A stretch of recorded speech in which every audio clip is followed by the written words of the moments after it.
Chairman എന്നുള്ള രീതിയിൽ രഞ്ജിത്തിൻ്റെ പ്രവർത്തനങ്ങളിൽ എനിക്കതിനോടും അഭിപ്രായ വ്യത്യാസമില്ല. കാരണം വെച്ചാൽ രഞ്ജിത്ത് ഒരു എന്താ പറയുക അഡ്മിനിസ്ട്രേറ്റർ ആണെന്ന് ഞാൻ വിശ്വസിക്കുന്നില്ല. അതാണ് പ്രശ്നം.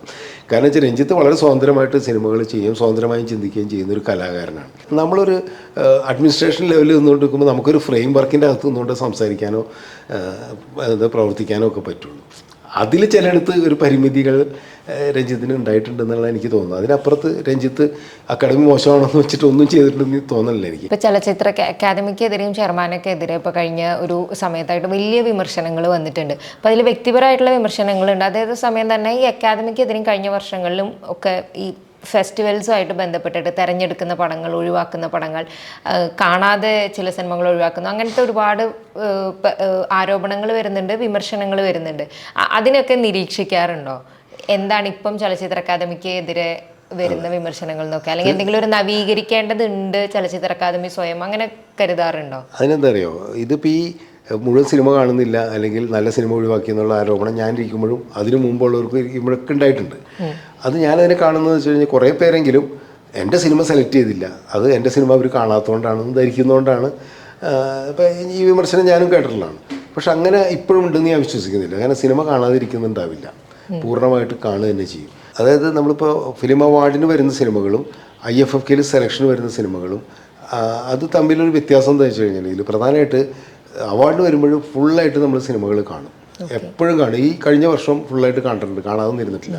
അതിൽ ഓരോ ഘടകത്തിനും അവാർഡ് കൊടുക്കേണ്ടതുള്ളത് തന്നെ പൂർണ്ണമായിട്ട് കാണുന്നുണ്ട്. IFFKയുടെ സെലക്ഷൻ വ്യത്യാസമുണ്ട്. കാരണം എന്താ വെച്ച് കഴിഞ്ഞാൽ IFFKയിൽ ഒന്നാമത് നമ്മൾ കോമ്പറ്റീഷന് 2 സിനിമയെ മലയാളത്തിൽ സെലക്ട് ചെയ്യാൻ പറ്റുള്ളൂ. പിന്നുള്ളത് 11 സിനിമകളാണ് മറ്റേ മലയാള സിനിമ ടുഡേയിൽ വരുന്നത്. അപ്പോൾ ഇങ്ങനെ വരുമ്പോഴുള്ളതെന്ന് വെച്ച് കഴിഞ്ഞിട്ടുണ്ടെങ്കിൽ നമുക്ക് 100-200 സിനിമകൾ വരുമ്പോൾ എന്തായാലും മുഴുവൻ സെലക്ട് ചെയ്യാൻ പറ്റില്ല.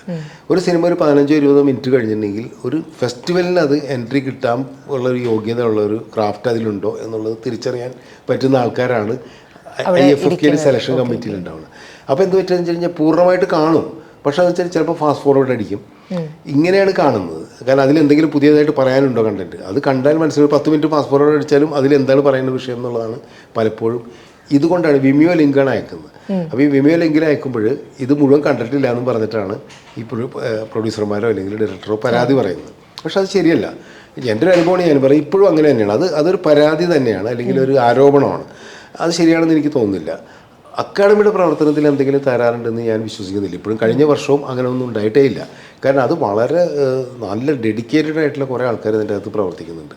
കാരണം അത്രമാത്രം എന്താ പറയുക, വലിയ ഓവർലോഡായിട്ട് വർക്ക് ചെയ്യുമ്പോൾ പോലും അവർ ഫെസ്റ്റിവലൊക്കെ നടത്താമെന്ന് പറയുമ്പോൾ അറിയാമല്ലോ നമുക്കതിൻ്റെ അവരതിൻ്റെ ഒരു ക്രിയേറ്റിവിറ്റിയും അതിൻ്റെ ഒരു അക്കാഡമിക് നിലവാരം മോശമാകാനായിട്ട് ഒരിക്കലും ആഗ്രഹിച്ചിട്ട് ഒന്നും ചെയ്യുന്നില്ല. അതിൻ്റെ അകത്ത് സർക്കാരിൻ്റെ ഇടപെടൽ ഒരു കാലത്തും ഉണ്ടായിട്ടില്ല. എൻ്റെ അറിവനുസരിച്ച് കഴിഞ്ഞ വർഷം വരെ ഉണ്ടായിട്ടില്ല.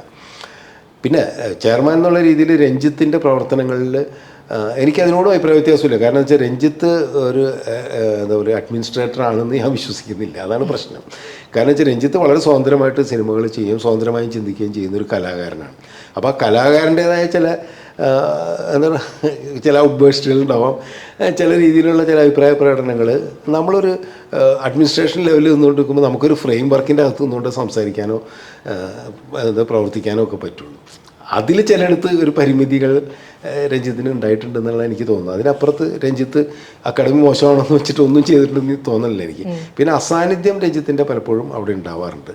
അതിന് കാരണം അദ്ദേഹത്തിൻ്റെ ചില ശാരീരികമായിട്ടുള്ള പ്രശ്നങ്ങളും തിരക്കൊക്കെ ആയിരിക്കാം. ഞാൻ മനസ്സിലാക്കുന്നത് അങ്ങനെയാണ്. അല്ലാതെ അക്കാഡമിയുടെ പ്രവർത്തനങ്ങൾ മോശമാണെന്നൊന്നും ഞാൻ വിശ്വസിക്കുന്നില്ല.